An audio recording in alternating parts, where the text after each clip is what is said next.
নমস্কার বন্ধুরা, আমি ত্রিপুরার মেয়ে স্বপ্না কলকাতা থেকে বলছি। দেখো, চিড়ে দিয়ে এত সুন্দর মিষ্টি তৈরি করা যায়, না বানালে হাতে বুঝবে না। তাই চলো আমি কি করে তৈরি করলাম সেটাই তোমাদের সঙ্গে শেয়ার করি। প্রথমে পাতলা 200 গ্রামের মতো আমি চিড়ে নিয়ে নিয়েছি। এবার এটাকে ভালোভাবে ধুয়ে নিতে হবে। ধুয়ে একদম শুকনো করে রেখে দিতে হবে, যেন জল না থাকে। দেখো আমি এবার ধুয়ে নিচ্ছি, ধুয়ে শুকনো করে রেখে দেবো। এদিকে আম লাগবে, তার জন্য আমটাকেও ভালোভাবে ব্লেন্ড করে নিলাম, নিয়ে একটু ছেঁকে নিয়েছি রসটা দেবো বলে। আর তার মধ্যে কড়াতে এবার ঘি গরম করে নিচ্ছি। এই যে জল ঝরানো শুকনো চিড়েগুলি এবার দিয়ে দেব, তার মধ্যে দিয়ে ভালোভাবে নাড়াতে হবে।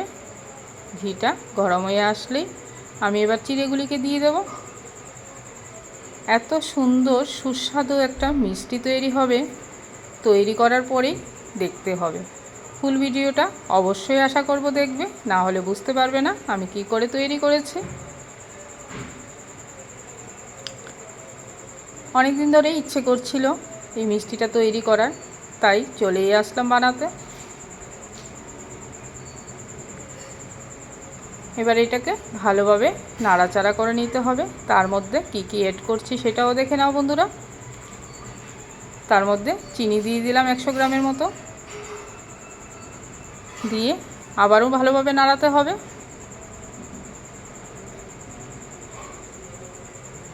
একদম ড্রাই করে এটাকে শুকিয়ে ফেলতে হবে, আমের যে জলটা আছে সেটাকে।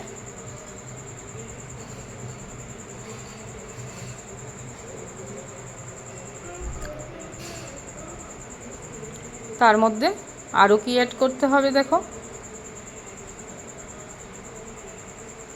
মিল্ক পাউডারও দিয়ে দিলাম একটু 100 গ্রামের মতো, দিয়ে এই দেখো আমার ড্রাই হয়ে তৈরি হয়ে এসছে এটা।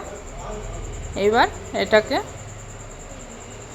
ঘি হাতে লাগিয়ে নেব, নিয়ে আবারও ভালোভাবে মেখে নেব এটাকে, যেমন একদমই কোনো রকম ক্র্যাক না কাটে।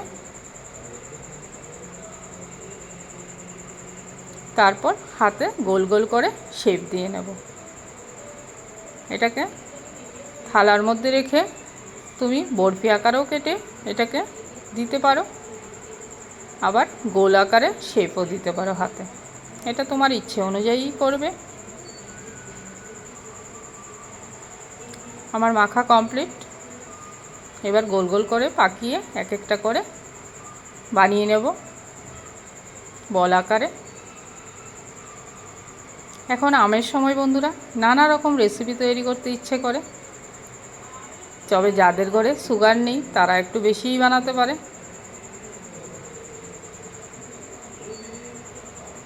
আমার এক একটা করে তৈরি হয়ে যাচ্ছে বন্ধুরা। তোমরা কে কী রেসিপি এবার তৈরি করছো অবশ্যই কমেন্ট করে জানাবে। তারপর আমি 500 গ্রামের মতো দুধ নিয়ে নিয়েছি, 500 নয় 500 থেকে বেশি আছে এখানে। আর সঙ্গে দিয়ে দিচ্ছি মিল্ক পাউডার। তার মধ্যে 4টে এলাচ দানা দিয়ে দিলাম ফ্লেভারের জন্য, দিয়ে দিলাম 100 গ্রাম চিনি, দিয়ে ভালোভাবে দুধটাকে ফুটিয়ে নেব। একটু ঘন ঘন যেই হয়ে আসবে, দিয়ে দেবো আমার করে রাখা রেসিপি মিষ্টিটা। তারপর দেখো এটাকেও ভালোভাবে ফোটাতে হবে। এটা এমনি নাড়াচাড়া করলে কিছু হবে না, যেহেতু আঠালো টাইপের একটু, তার জন্য এটা খুলেও যাবে না। একটু ঘন করে নেব দুধটাকে, আবারও জাল দিয়ে। সুন্দর পারফেক্ট একটা মিষ্টি তৈরি হয়ে গেল দুধে ভিজানো। দেখো কতটা ঘন হয়ে এসছে দুধটা, দারুণ সুস্বাদু একটা মিষ্টি আশা করি তৈরি হয়েছে। বন্ধুরা তোমাদের কেমন লাগছে অবশ্যই কমেন্ট করে জানাবে কিন্তু। আর খেতে তো মনে হচ্ছে ভীষণই ভালো হবে, কারণ দেখেই মনে হচ্ছে। আর ফ্লেভারটাও কিন্তু দারুণ বেরিয়েছে, ক্ষীরের একটা দারুণ ফ্লেভার হয়েছে।